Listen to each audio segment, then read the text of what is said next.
সবাই মিলে দেশটাকে গড়ি, সুন্দরভাবে গড়ি, যে দেশটায় চাঁদাবাজি থাকবে না, খুন খারাপি থাকবে না, মাদক থাকবে না, দুর্নীতি থাকবে না, দেশের কোটি কোটি টাকা বিদেশে পাচার হবে না, এমন একটা বাংলাদেশ আমরা গড়তে চাই। আসসালামু আলাইকুম রহমতুল্লাহি ওয়া বারাকাতুহু। আজকের এই আনন্দ বেদনা আশা হতাশার মধ্য দিয়ে আয়োজিত সমাবেশের মহতারাম সভাপতি, প্রধান অতিথি, ইসলামী আন্দোলন বাংলাদেশের মহতারাম আমির পীর সাহেবুজ্জমান চরমনাই, কেন্দ্র ও নগর নেতৃবৃন্দ, সাংবাদিক বন্ধুগণ, মুআজ্জাজ ওলামায়ে কেরাম, সুধী মণ্ডলী, সর্বস্তরের ভাইয়েরা, 1 বছর হয়ে গেল। গত বছর এই দিনেই লক্ষ লক্ষ কোটি কোটি মানুষের মুখে হাসি ফুটেছিল, সাথে সাথে চোখের পানি ঝরেছিল। আবু সাইদ মুগ্ধ সহ হাজার হাজার ছেলে মেয়েদের অভিভাবকের চোখ দিয়ে সেই চোখের পানি কিন্তু এখনো ঝরছে। আমরা বিজয়ের আনন্দিত হয়েছি, আশা অনেক জাগ্রত হয়েছিল, হতাশাও দিন দিন বাড়তেছে। যারা চলে গেছেন, শাহাদাত বরণ করেছেন, তাদের জন্য জান্নাতুল ফেরদাউস কামনা করছি। যারা আহত অবস্থায় এখনো পঙ্গুত্ব বরণ করে চিকিৎসাধীন রয়েছেন, তাদের সুস্থতা কামনা করছি।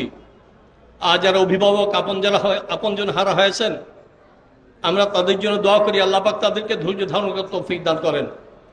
কি জন্য তারা রক্ত দিয়েছিল? যারা চলে গেছেন, তারা গদির জন্যে, নির্বাচন পাওয়ার জন্যই কিন্তু এই রক্ত ঝরান নাই।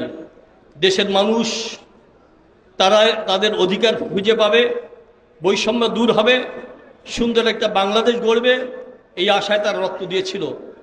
অনেক আশা, আমাদের বুক ভরা আশা ছিল। দিন দিন বিভিন্ন চিত্র দৃশ্য দেখে আমাদের হতাশা তৈরি হচ্ছে।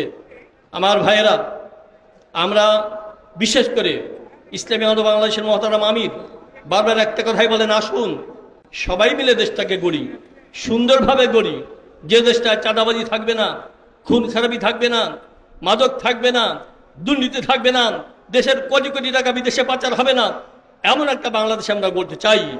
আলহামদুলিল্লাহ, অধিকাংশ রাজনৈতিক দল, দেশের অধিকাংশ মানুষ সাড়া দিয়েছেন, কিন্তু কিছু কিছু দল, কিছু কিছু মানুষ তারা অন্য বিষয়ে ব্যস্ত রয়েছেন। অতি তাড়াতাড়ি চাঁদাবাজিকে কিভাবে বৈধতা দিবে, অতি তাড়াতাড়ি দুর্নীতিকে বৈধতা দিবে, এর জন্য তারা ব্যস্ত হয়ে পড়েছে। আমরা ব্যস্ত হয়েছি দেশকে গড়বার জন্যে। আমরা প্রস্তুত থাকবো। আমাদের মহতারাম অনেকগুলো ঘোষণা দিয়েছেন, তার মধ্যে একটা হলো এই, আমরা জানেন পট পরিবর্তনের পরে দেশের মানুষের মধ্যে এক আশা জাগ্রত হয়েছিল, দেখি আমরা বিকল্প কিছু পাই কিনা।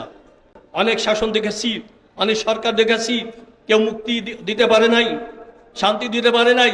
বিকল্প শক্তি হিসাবে তারা ইসলামী শক্তিকে হইতে চায়। এই জন্য আমাদের মহতারাম আমির ঘোষণা দিয়েছেন, আসুন ইসলামের পক্ষে একটা বাক্স যাবে। আলহামদুলিল্লাহ, এই ঘোষণা দেওয়ার পর পাড়ায় মহল্লায় গ্রামে গঞ্জের একটা সাড়া পড়ে গেছে।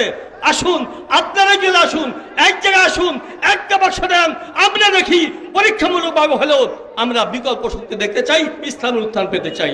আমরা দেখতে চাই আল্লাহ পাক যেন এদেশে সমৃদ্ধির জন্যে, উন্নতির জন্যে, উন্নয়নের জন্যে যথাযথভাবে আমাদেরকে কাজ করার তৌফিক দান করেন। আমাদের মহতারাম আমির অনেক ঘোষণা দিয়েছেন, আগামীতে অনেক ঘোষণা আসবে। তবে সবসময় একটা কথা, হকের পক্ষে থাকতে চাই, বাতের বিরুদ্ধে আমরা অবস্থান নিতে চাই।